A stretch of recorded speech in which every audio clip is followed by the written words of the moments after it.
Muy buenas, estamos en el Club de los Poetas Muertos con Eliana Rivera, que es fonoaudióloga, magíster en gestión de calidad en educación superior, especialista en la auditoría clínica, estancias formativas en las especializaciones de motricidad orofacial, disfagia y voz en el Instituto CEFAC Saudi, Educação de Sao Paulo, Brasil.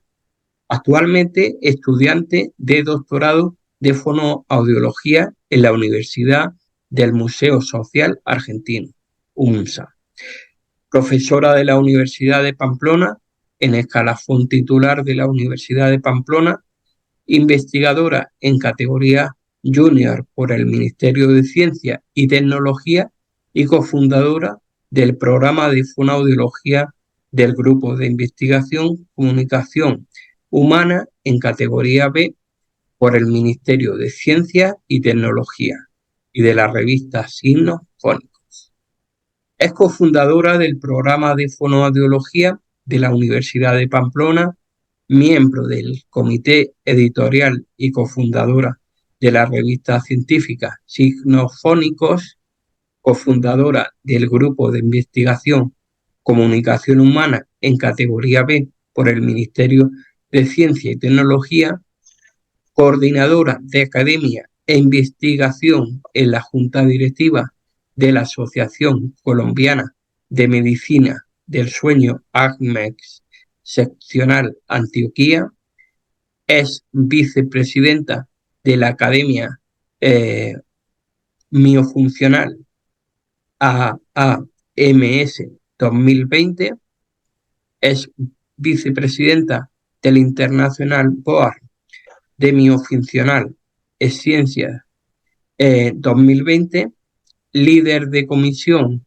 Fonoaudiología, Sociedad Iberoamericana de Medicina del Sueño, SIMOS 2020, miembro de la Asociación Colombiana de Medicina del Sueño, ACMEX, miembro de la Asociación Brasileira de Motricidad Orofacial, ABRAMO, miembro fundador de la Academy of Applied Miofunctional Science AAMS, miembro honorario de la Comunidad de Motricidad Orofacial Latinoamericana, CEMOL, miembro asociado de la Asociación Colombiana de Salud Pública, ACSP, coordinadora por Colombia del Día Mundial de la Motricidad Orofacial, ponente, panelista y tallerista de resultados de investigación en eventos nacionales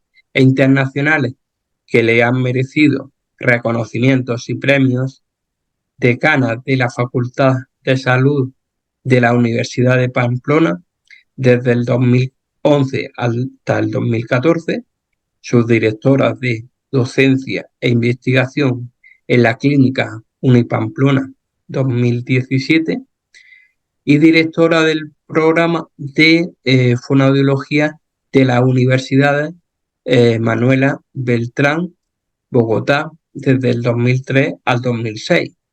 Sus líneas de investigación han sido la teoría miofuncional para tratar los trastornos respiratorios del sueño, educación superior y salud pública. Eliana, he de decirte que tenías que estar en este programa porque solamente el currículum que tienes asusta. No, pues para mí también un honor. Yo sigo tu trabajo, me parece un trabajo muy interesante. Estuve revisando todas las personas que has entrevistado de todos los rincones de la fonoaudiología y del mundo, y es un trabajo bien importante el que tú estás haciendo. Para mí, pues realmente un honor estar en este programa. Además, tenía muchísimo interés en poder contar contigo porque eres una de las grandes referentes en la terapia miofuncional y en Colombia y tenía tenía muchísimo interés precisamente en contar contigo. En este caso vamos a hablar, como habíamos quedado, de los trastornos del sueño. Y para empezar en este tema, me gustaría preguntarte qué son los trastornos del sueño y por qué es un tema que afecta considerablemente a la salud humana. Bueno, los trastornos del sueño son unas condiciones que alteran pues, los patrones normales del sueño de una persona. Pueden afectar considerablemente la salud humana, porque un sueño inadecuado conduce a unas situaciones de salud indeseables, como por ejemplo enfermedades cardiovasculares, diabetes, obesidad y problemas de salud mental. En ocasiones es muy frecuente, por ejemplo, tener pacientes que están lidiando con una obesidad y no logran su peso saludable y es porque no duermen bien. Hipertensiones de difícil manejo asociadas al sueño. Es en doble vía porque no dormir bien genera estas enfermedades y cuando ya se tienen no dormir bien, las aumentan, las dificultan aún más. Y dentro del mundo de los trastornos del sueño, la Academia Americana de Medicina del Sueño reconoce varios tipos. Los insomnios son un mundo, las parasomnias son otro mundo, por ejemplo, el sonambulismo, lo que tiene que ver con el sueño complicado en cuanto a las pesadillas y la parálisis del sueño. Y hay otro mundo que son los trastornos respiratorios de sueño, en donde yo más me muevo. Los más comunes, la apnea obstructiva de sueño y el ronquido primario o ronquido simple. Y en realidad debo contarles que en ese momento hay evidencia de participación de la fonoaudiología en todos los tipos de trastornos de sueño. Por ejemplo, el niño que no duerme bien es un niño que no tiene un buen rendimiento escolar y se afectan todas las funciones ejecutivas y allí hay fonoaudiólogos trabajando. En todo lo que tiene que ver con las dificultades de comunicación que produce el no dormir bien. Y pues realmente la evidencia indica que el mayor trabajo ha sido desde la terapia no funcional, pero no es el único. Iba a preguntar qué es la apnea obstructiva de sueño, cómo se diagnostica y cuáles son los tratamientos disponibles. Bueno, la apnea obstructiva de sueño, como ya lo mencioné, hace parte de los trastornos respiratorios durante el sueño. Debemos decir que las apneas no son malas, las apneas son necesarias. Si nosotros no tuviéramos la posibilidad de tener una apnea, es parar de respirar, viviríamos atorados, por ejemplo. Hay que parar de respirar para tragar. Entonces, la vía aérea superior del ser humano es una de las más largas y con muy poco soporte. Entonces es muy fácil de colapsar. Y por eso se considera que por cada hora de sueño, si tenemos unas apneas, hasta 4.9 apneas es normal. Pero cuando ya estamos registrando de 5 en adelante, es decir, que se para de respirar por cada hora de sueño 5 veces o más, ya estamos hablando de que hay una apnea obstructiva de sueño, ya viene el diagnóstico. Y también se complica cuánto dura esa parada. Hay pacientes que duran casi un minuto en esa parada respiratoria. Entonces, la apnea obstructiva de sueño es eso, tener 5 o más eventos por hora en los que la respiración se para. Y el ronquido es un ruido que se produce en cualquier trayecto de esa vía aérea cuando sale la respiración donde hay alguna obstrucción. Entonces, esa obstrucción puede ser a nivel glótico, puede ser un poco más arriba, puede ser adenoides, puede ser cornetes grandes, ¿sí? O simplemente una úvula demasiado alargada, ¿sí? Y un velo del paladar muy colapsado. Entonces, ¿cómo se diagnostica esto? Hay un examen patrón de oro que se llama la polisomnografía. La polisomnografía hay de dos tipos. Hay una que se hace en clínica, se tiene que ir a pasar la noche allá, se colocan muchísimos electrodos en unos puntos identificados, son aproximadamente 10 exámenes, y hay otra que se puede hacer ambulatoria. Cada vez, pues obviamente la tecnología avanza y hay equipos más simplificados. Sin embargo, todavía está en estudio la efectividad de esos diagnósticos. Y sigue siendo la polisonografía tipo 1, la que les digo que es en clínica, la que manda todavía ese patrón de oro. Es más Entonces, ¿qué? efectivo. Exactamente. En la pulsionografía, por ejemplo, hay un electroencefalograma de toda la noche. Entonces, ahí se pueden ver las fases del sueño. Hay pacientes que preguntan, ¿ustedes pueden ver qué soñé? Bueno, no, hasta ya tampoco, pero sí qué ocurre en cada fase del sueño, que son 4. Nosotros debemos cumplir todas esas fases del sueño con la mejor calidad posible. Entonces, cuando se registra lo que ocurre, por ejemplo, también con el movimiento de los ojos, la respuesta cerebral, el movimiento de los ojos. Hay un punto en el que ocurre un nistagmus involuntario, esa es como la primera fase. Y luego ya entramos en otras fases más profundas, de un sueño más superficial al más profundo, y todo esto lo necesita el cuerpo para reponerse de todo. Por eso los pacientes que no duermen bien, por ejemplo, tienen dificultades de concentración y memoria.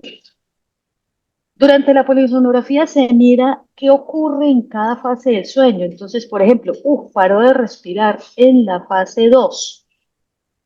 El sueño profundo no es suficiente calculado por el número total de horas. Cuando paró de respirar, hubo actividad cerebral, hubo un microdespertar.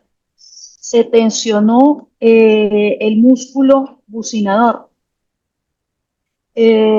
También el paciente tuvo movimientos de piernas involuntarias. Bueno, todo se mira, absolutamente todo lo que ocurre en cada fase de sueño y aquí está asociado. Bajó la presión arterial, subió, los niveles de oxígeno subieron, bajaron, ¿sí? Hay pacientes, por ejemplo, que se les baja, se les pone el oxígeno por debajo de 90, más del 30% de la noche. Eso es un problema, ¿sí? Hay otros que la saturación se baja muchísimo, 60 SpO2. Entonces, todo eso es lo que se mira en ese examen de sueño y de ahí se diagnostica y se revisa. Si estamos hablando de un paciente que está en el mundo de los insomnios, en el mundo de los trastornos respiratorios, en el mundo de las parasomnias o una combinación. Pacientes que encima de que no duermen, lo poquito que duermen hace apnea. Claro, Entonces, es una calidad de vida totalmente deteriorada. Entonces, de esta manera es que se diagnostica este trastorno. claro. ¿Y cómo llegó la terapia miofuncional orofacial a las clínicas del sueño? Bueno, hay que decir acá que la terapia no funcional orofacial llegó a las clínicas de sueño gracias a nuestra pionera, la doctora Katia Cristina Guimaraes. Ella fue estudiante de la doctora Irene Márquezan y de las doctoras Esther Bianchini, que ambas pues, son muy reconocidas. La doctora Irene pues, es la madre de la terapia miofuncional orofacial. Y la doctora Esther Bianchini en este momento es la coordinadora del Departamento de Fonoaudiología dentro de la Asociación Brasileña de Sueño. Entonces ella fue una estudiante pues muy inquieta y dijo desde su primera investigación que fue en su tesis de especialización, maestría y hasta el doctorado, ella siguió la línea y dijo, oiga, si los fonoaudiólogos tratamos hace mucho tiempo con las secuelas de la respiración oral, entonces, ¿qué quiere decir esto? Que ¿no será que esta terapéutica que nosotros hacemos podría beneficiar a los pacientes con apnea obstructiva de sueño? Entonces, en el año 99 ya publicó un primer trabajo en donde ella hace, o sea, sus primeras investigaciones fueron en la vía aérea superior, el estudio anatomofisiológico y fisiopatológico. Y entonces empezó a ver que sí, que efectivamente esta terapéutica podía funcionar. Y ya en el doctorado diseña un tratamiento conformado por 12 ejercicios y demuestra que efectivamente la terapia no funcional es un tratamiento que puede ser considerado para tratar la apnea obstructiva de sueño y ronquido, demostrando que bajaba la gravedad de la apnea, los pacientes prácticamente pasaron de una apnea moderada a una leve o incluso superada. Bajó la intensidad y frecuencia de ronquido percibido por la pareja, bajó el grado de somnolencia diurna excesiva, mejoró las condiciones de saturación de oxígeno. Entonces el mundo del sueño y en general voltea su mirada, ¿qué es esto? Y entonces así es como empiezan luego a generarse una serie de investigaciones. La verdad, desde su tesis hasta que esto se volvió algo más visible pasaron aproximadamente 10 años. Ella su tesis lo publicó en el 2009 y fue en el 2014 donde ya empezó como a tener más impacto con otros trabajos que empezaron a aparecer. Por ejemplo, uno específico de ronquido que hizo la doctora Vanessa Yeti. Ella demostró que ese era un tratamiento que puede ser considerado para el ronquido, que no es un síntoma, pero a la vez un trastorno respiratorio de sueño y no es normal. ¿Sí? Es la segunda causa de uso. Entonces, es un tema bien importante. Y así fue como llegó. ¿Cómo se valoran los pacientes para saber si son o no son candidatos a la terapia miofuncional orofacial? Bueno, los pacientes se diagnostican mediante el protocolo mejor validado en este momento es el desarrollado por la doctora Irene Marquesan y colaboradores que se llama MBGR. Simplemente MBGR es la inicial de cada una de las coautoras de este protocolo que fue adaptado, personalmente yo también lo he adaptado para el español colombiano y estamos en ese proceso de validación. Fue adaptado para los trastornos respiratorios de sueño. Básicamente, lo que se aumentó del protocolo que valora el aspecto extraoral e intraoral, ¿sí?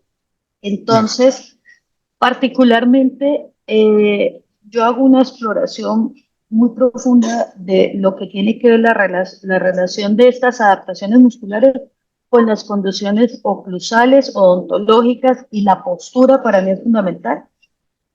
Entonces, esa parte extraoral, la parte intraoral, ¿sí? Que en la adaptación para trastornos de sueño lo que se hizo fue hacer una valoración más profunda de la respuesta del velo del paladar. Se revisan las condiciones, como te decía, oclusales, si hay maloclusión, de qué tipo.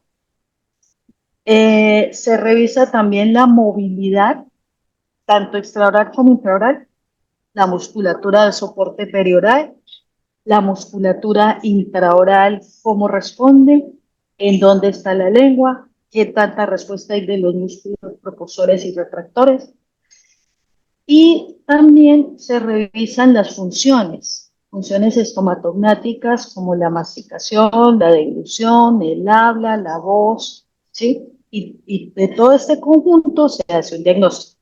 Personalmente yo desarrollé un protocolo de fotografía y video que está publicado en un libro, precisamente en España, un capítulo del libro, y dejé yo todo mi protocolo de fotografía y video. Eh, entonces, este protocolo yo lo diseñé para poder facilitar el examen. Entonces, el examen que yo hago dura 40 minutos y básicamente yo digo es un protocolo de fotografía y video que arranca con unas fotografías de frente, de perfil, de como les digo, de cuerpo entero de frente y de perfil, y luego vamos hacia adentro a revisar dónde está la lengua, empezamos a hacer unas maniobras para mirar las movilidades, revisamos algunos reflejos intraorales, y todo eso yo lo dejo grabado. Y ya después con este material se analiza y se puede llegar a un diagnóstico de básicamente si el paciente es o no es candidato a la terapia miofuncional para tratar su trastorno respiratorio del sueño. Normalmente nos llegan pacientes con apnea obstructiva leve, con apnea obstructiva moderada, sin grandes comorbilidades, pacientes con ronquido primario, o sea que el examen dice el número de apneas es normal, está por debajo de 40, pero el índice de ronquido sí es leve, moderado, severo. Entonces, esos o pacientes más severos, pero que no se adaptan al tratamiento de primera línea, que es el CPAP, que es una máscara que introduce aire a presión y la vía aérea permanece abierta. Ayer precisamente di una charla y me hicieron esa pregunta.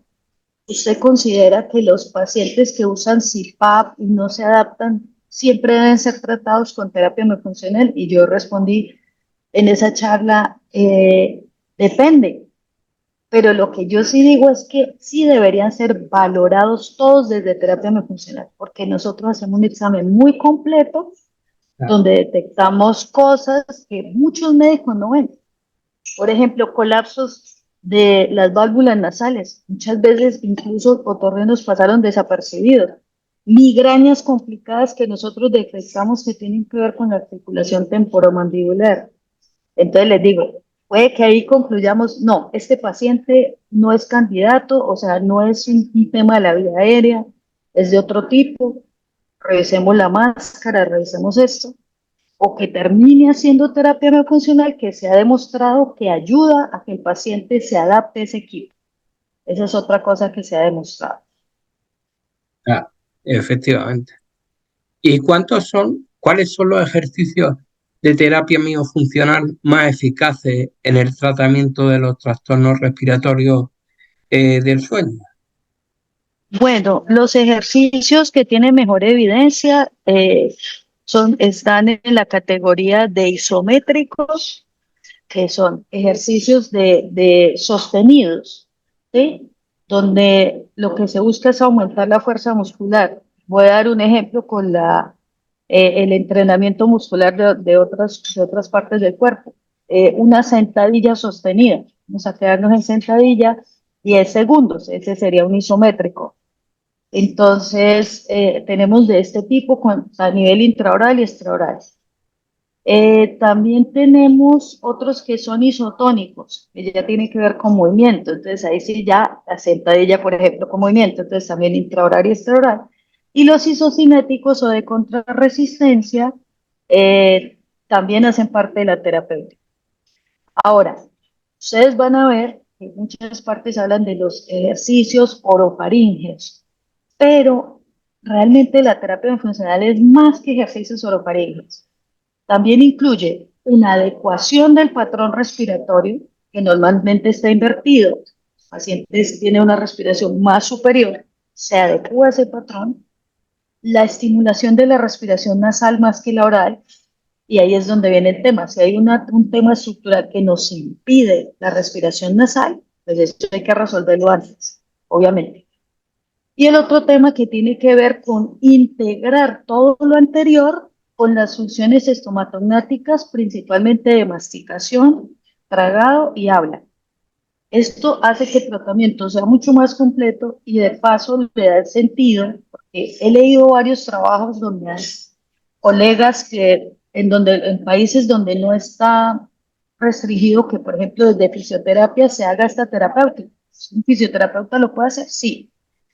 Mm, Uno le puede enseñar estos ejercicios, de hecho ustedes los buscan y los van a encontrar en internet, pero solo los logopedas y los fonoaudiólogos entendemos Claro, todo lo integral que tiene que ver ya con las funciones estomatognáticas.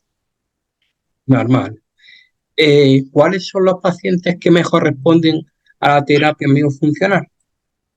Bueno, esta pregunta ya tiene que ver estrictamente con investigación, es una pregunta que todavía está por responderse.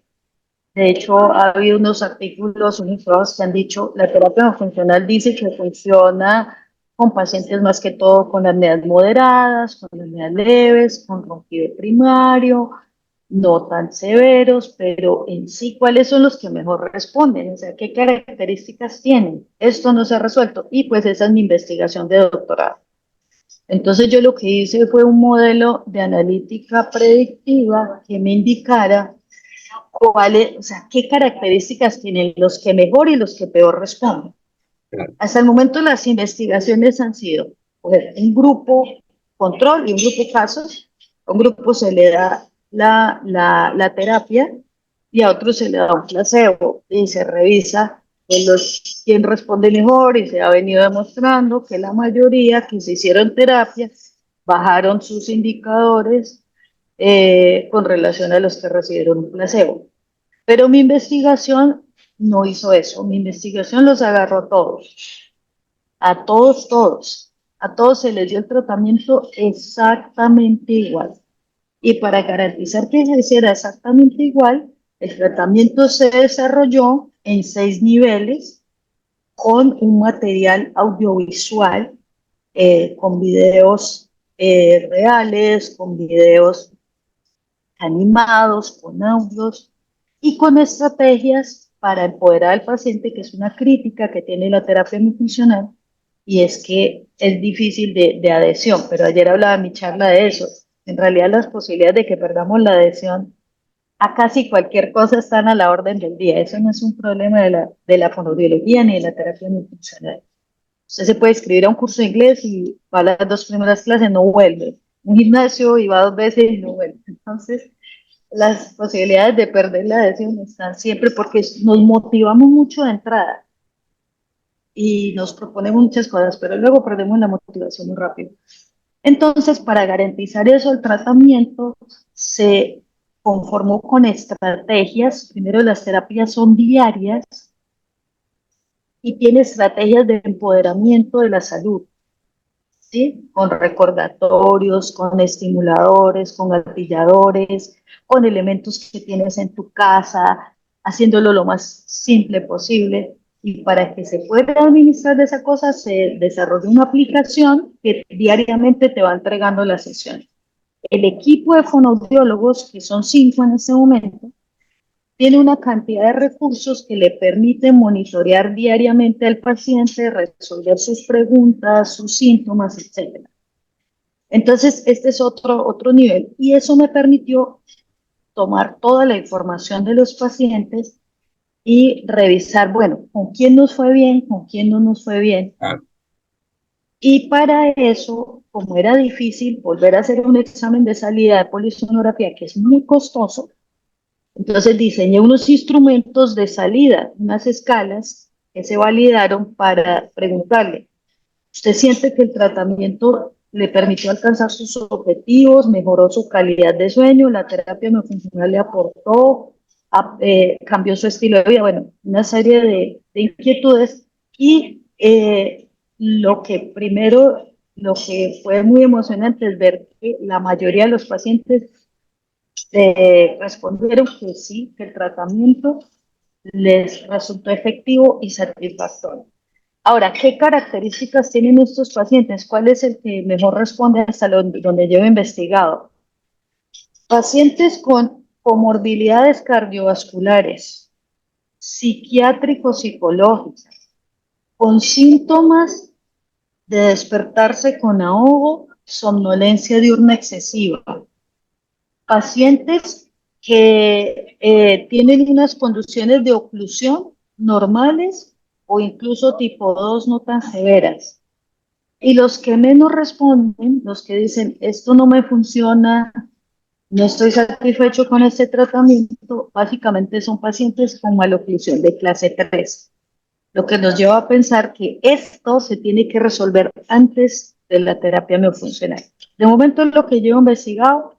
Mi idea es seguir investigando y dar más información y decir con estos modelos que nos permiten identificar estas características de los pacientes. Eh, Eliana, ¿cuál es el objetivo principal de la terapia miofuncional orofacial en el tratamiento de los trastornos respiratorios del sueño?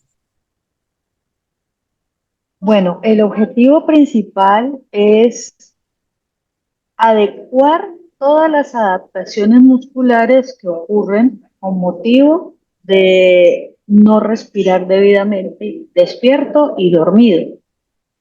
La respiración fisiológicamente saludable es la nasal.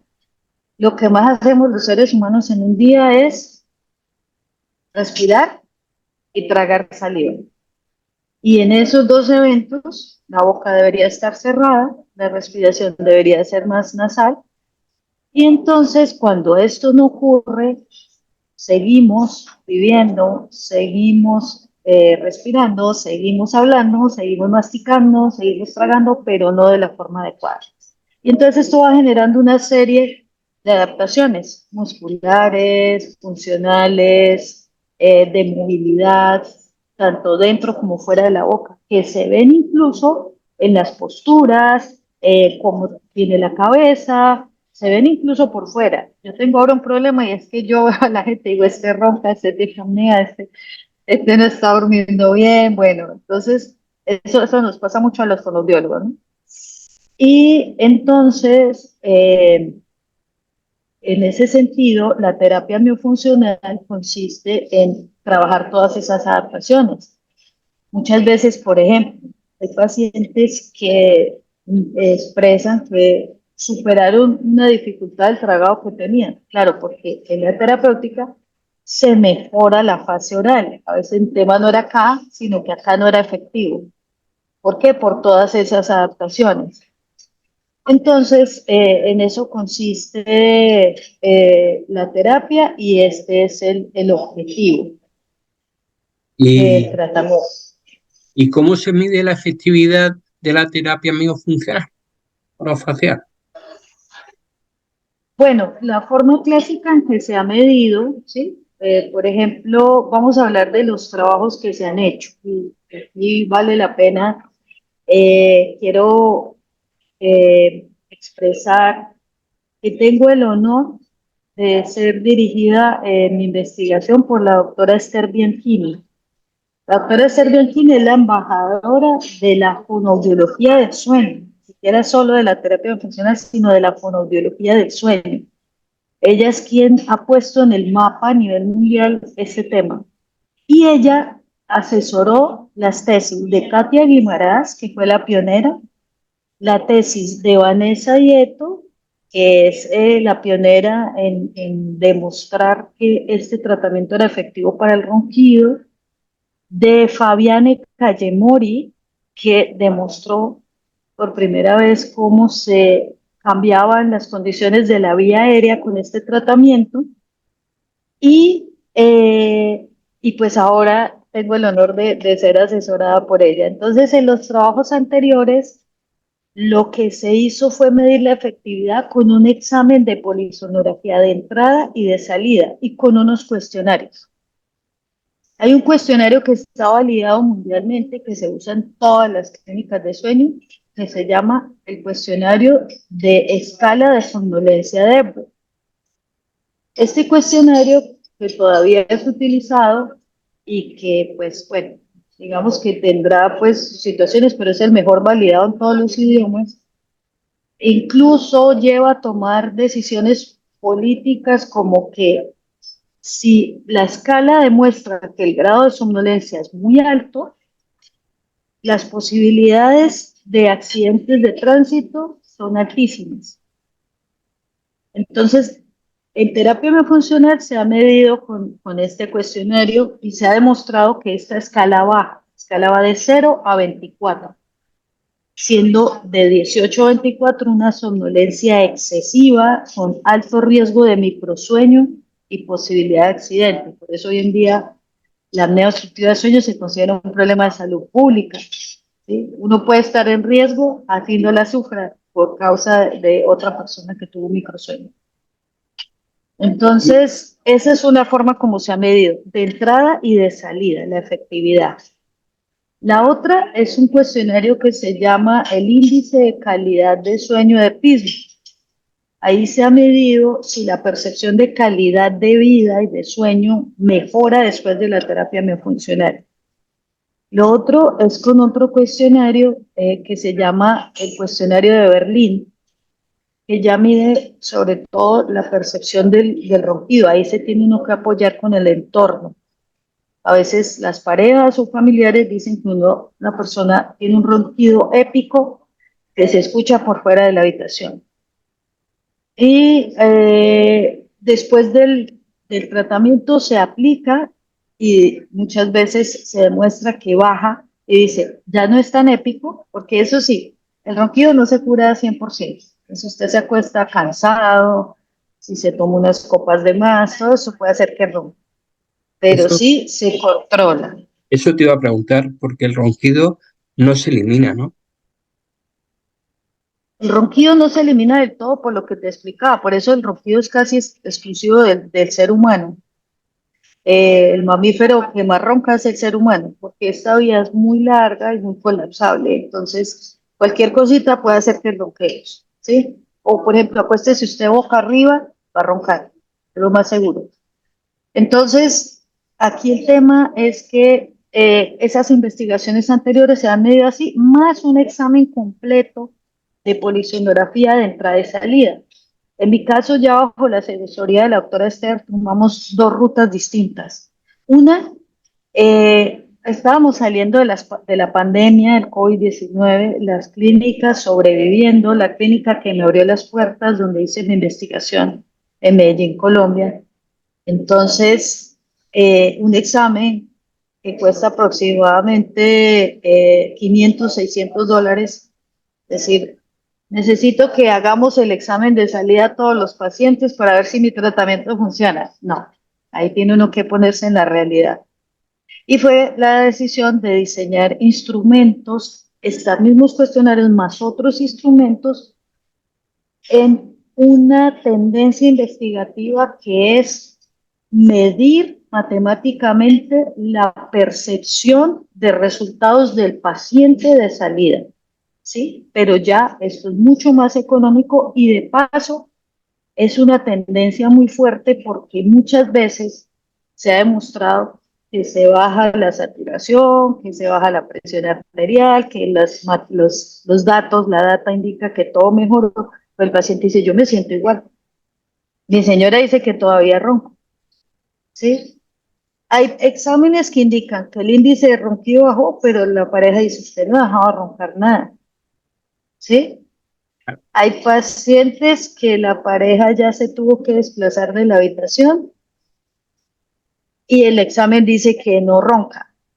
Ese examen quedó mal hecho, porque entonces, ¿qué es más importante? Dijimos acá, pues la percepción medida del paciente, ¿verdad? Y el éxito del tratamiento se mide así. Entonces, la efectividad la estamos midiendo bajo la dirección de la doctora Serviachini, como les decía, de esa manera. Claro. ¿Y cómo se evalúa la adhesión del paciente a la terapia miofuncional? Bueno, este es un tema también que nos tocó empezar a escribirlo, de documentarlo, a raíz de una investigación que se publicó, que se llama Terapias para apnea obstructiva de sueño más allá del CPAP, es el equipo, la máscara, y pues ahí salen los dispositivos de avance mandibular, que son los que usan los odontólogos.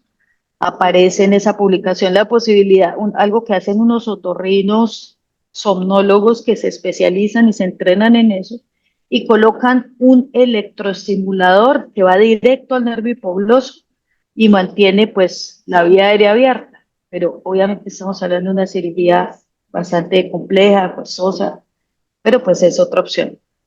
Ahí se han hecho otros inventos como, no sé, tratar de mantener como la lengua abajo con algunos dispositivos. Se ha intentado con medicamentos, no ha sido muy bueno. Y aparece la terapia miofuncional. Claro, y dice, y la terapia miofuncional.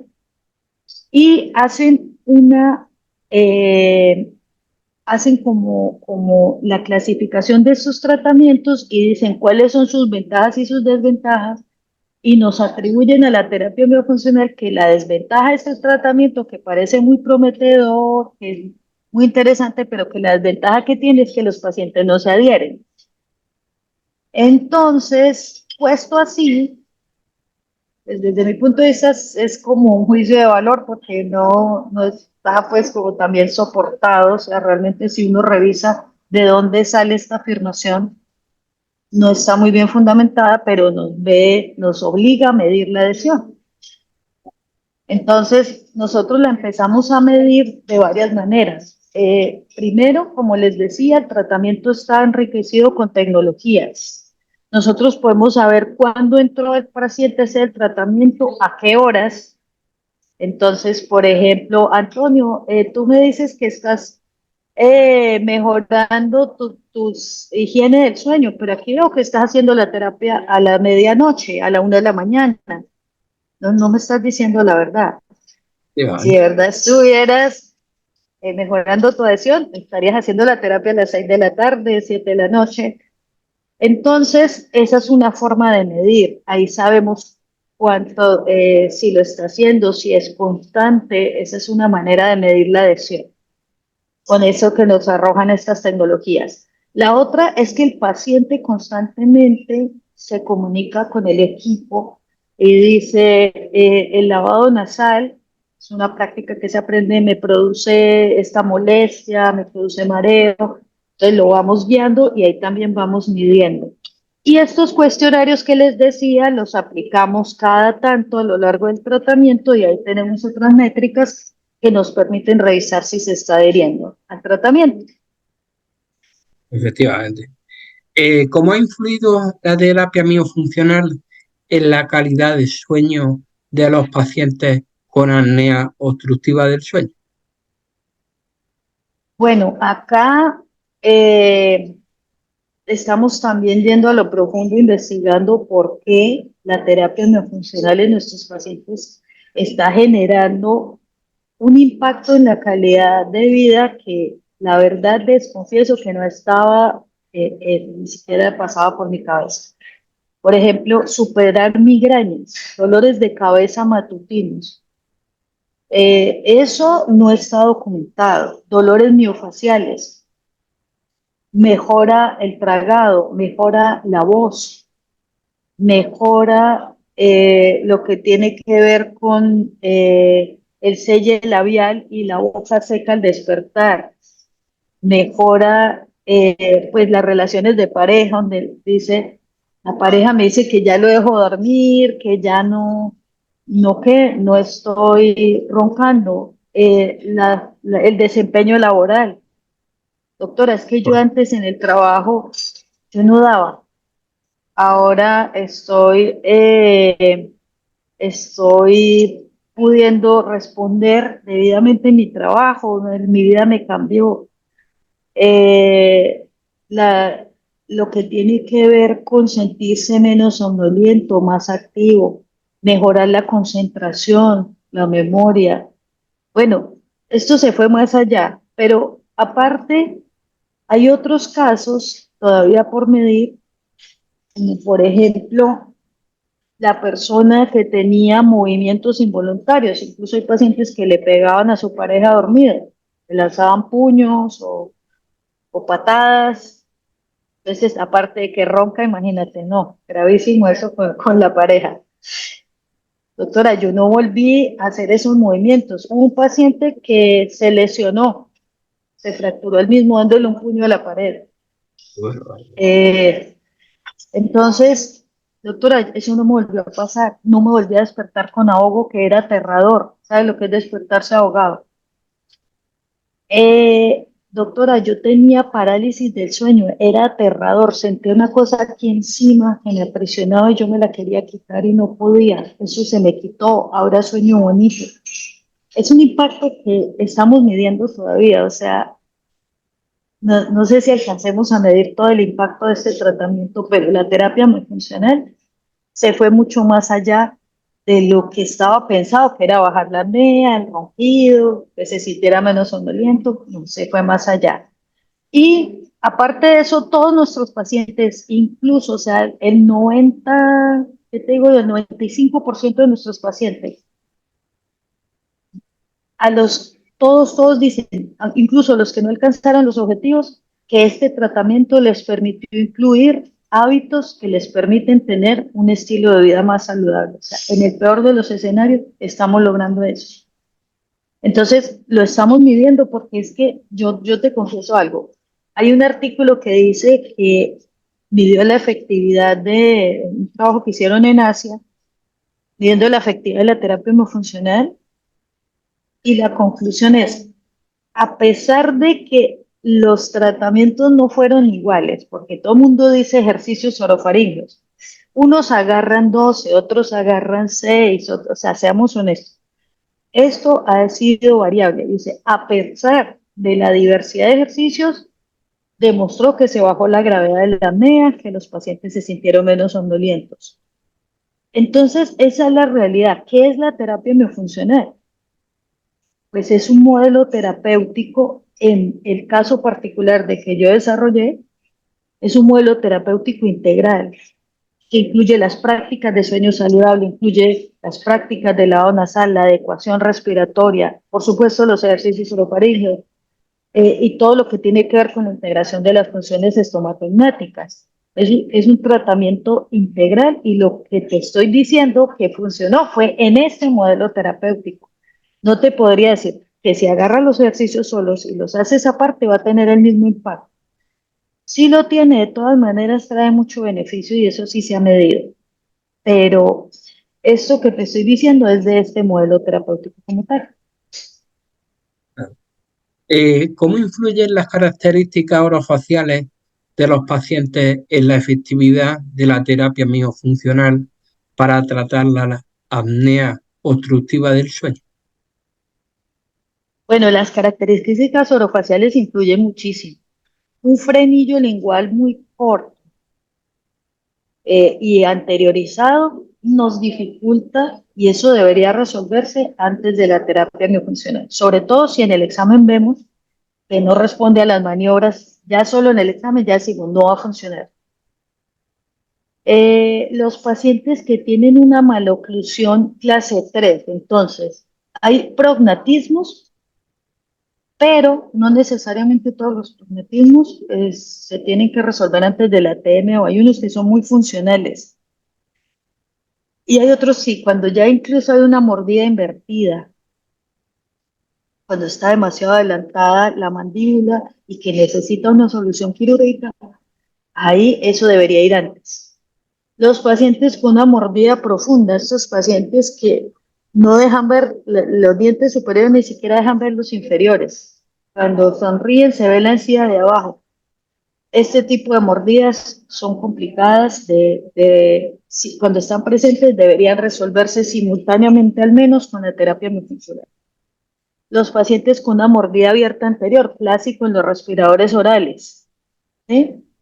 Entonces, si tienen empuje lingual que va empeorando, pero debería irse cerrando esto con rehabilitación oral, con ortodoncia y la terapia miofuncional. Un poco cuando ya esté en mejores condiciones, ¿dónde posicionar la lengua? Ahí viene la terapia miofuncional. Los pacientes con secuelas de fisuras labiopalatinas, pues realmente no hay mucha contraindicación. Normalmente el paciente ya viene con una cirugía, por lo menos, pero el pronóstico sí es más reservado, es dependiendo de qué tanto responda el velo del paladar. Pacientes ya con, por ejemplo, los pacientes con síndrome de Down, que son pacientes que es muy frecuente que sufran de trastornos del sueño, sobre todo respiratorios.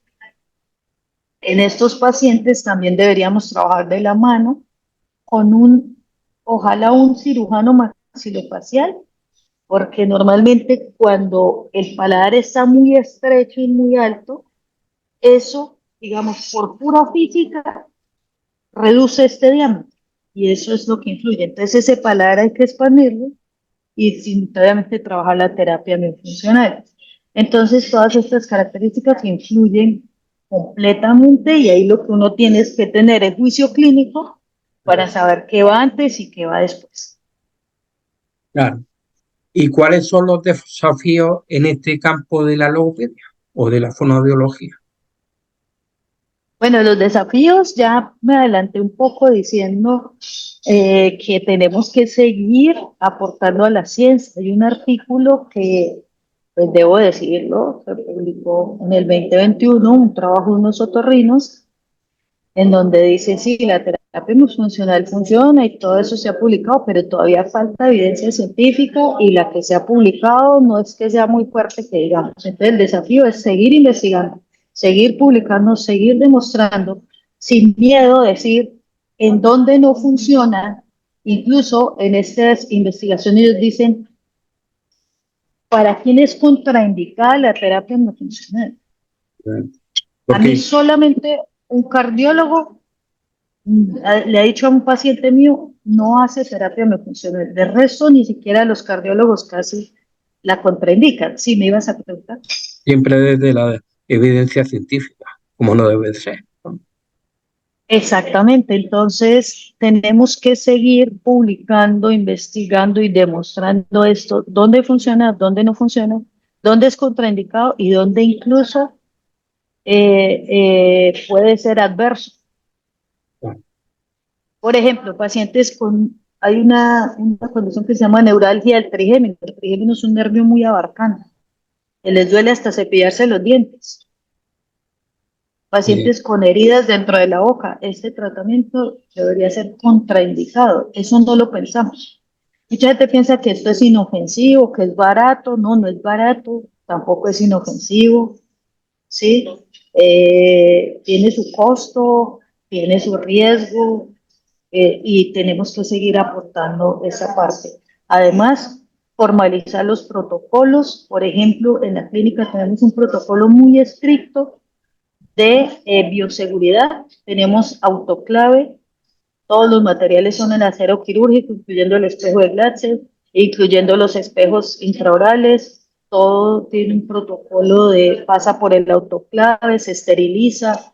A veces, no sé, a veces veo que se utiliza la glutadina y ya, no, o sea, tenemos que tener ser mucho más estrictos y ampliar nuestro campo de investigación, no solo quedarnos en los estudios de casos y controles, que son obviamente, son estudios de, de alto nivel, son fuertes, pero que terminan a la vez siendo como un caso, y por eso la pirámide de la evidencia cambió y ahora se permiten otros tipos de estudios que podrían indicar una ruta más clara para todos. Entonces, ampliarnos también en los tipos de estudios. ¿Cuál es tu próximo objetivo a nivel profesional? Bueno, mi próximo objetivo es seguir ahondando y, y pues yo ya tomé una decisión de vida que es seguir en este camino, que es el camino de mi corazón, y seguirlo desde todas las aristas posibles. Seguir investigando la terapia miofuncional, en los trastornos del sueño en general y la fonoaudiología en el sueño en general. La fonoaudiología del sueño, seguirla construyendo. Eh, no nos tenemos tanto tiempo como para decir vamos a abarcar todo, pero sí tratar de hacer los mejores aportes que se puedan. Pues quiero darte las gracias, Eliana, por toda la información que nos has vertido sobre un tema que no es tan conocido como son los trastornos del sueño, pero que es muy interesante y en el que todavía nos queda muchísima información por recibir y por abarcar. Y hoy nos has dado grandes dotes y grande información que es bueno que se vaya conociendo poquito a poco y para trabajar bajo la evidencia científica y ir sabiendo un poquito más sobre esta temática. Ha sido un Claro, verdadero, pues. ha sido un verdadero privilegio contar contigo y darte las gracias por haberte acercado al Club de los Poetas Muertos. No, para mí también un honor estar acá, sobre todo que coincida con la celebración del Día Mundial de la Motricidad Orofacial, que celebramos en febrero. Y estamos en este mes celebrando, hemos hecho unas actividades muy lindas, unos programas de radio, te los voy a compartir para que también pues veas y conozcas un poco más de todo esto que estamos haciendo. Y el lema de este año es, si respiras bien, dormirás mejor. Así es que cae muy bien este programa. Muchísimas gracias. Muchísimas gracias.